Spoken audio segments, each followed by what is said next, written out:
Easy win daw sa Indonesia ang Gilas sa semis. Wala daw makakatapat sa kanilang best player. Kaya tara, kwentuhan.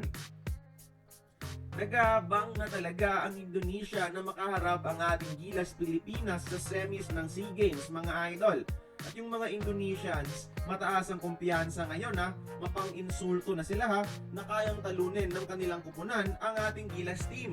Sabi pa ng isang content creator ng Indonesia ay magiging easy win daw sa kanila ang Pilipinas. Ang dahilan niya dito ay yung lack of chemistry ng Gilas, mga idol. Yung Indonesia daw, ilang buwan naghanda para dito. Tapos ang Gilas, isang linggo lang. Patunay daw ng lack of chemistry ng Gilas ang resulta sa laban kontra Malaysia at Vietnam. Mga dating tinatambakan lang natin noon pero pinakaba at nahirapan pa tayong makalayo ngayong SEA Games. Well, may point naman yung Indo vlogger sa sinabi, no? Di makakaila na statistically better team nga ang Indonesia sa Gilas for this SEA Games. Na-discuss ko yan sa previous video natin, so check nyo na lang.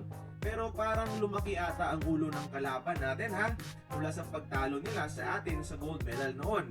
Individually, dapat nilang tandaan, mas mataas pa rin ang kalibre ng mga players natin. Sa teamwork na lang talaga yan, magkakaalaman at sana mag-gel na yung ating team sa ikatlong laro nila dito sa Thailand.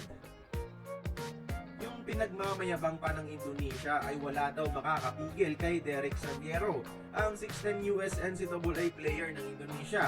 Siya daw ang best player ngayong SEA Games at wala sa roster ng Gilas ang kayang bumantay. Yung mga big men daw natin maliliit at masyadong mabagal para bantayan si Saviero. Yung perimeter defenders naman natin maliit din daw sa kamatchup na 6'10. Kaya confident talaga sila. Okay, sige. Bigay natin sa kanila yung confidence na yan. Hayaan natin silang magingay, pero for sure, may alas ang ating Gilas Pilipinas. Nagsisinungaling ako, mga idol, pag sinabi kong hindi ako kinakabahan. Kaya sana, no? Mag-click yung shooting natin sa tres to make up for our lack of size at sana mas doble pa yung effort ng ating pambansang kupunan. Kayo ba, mga idol, tingin nyo, kaya ba tayo ng Indonesia? Base sa nakita nyong resulta ngayong SEA Games, join the conversation, mag-komento lamang sa ibaba.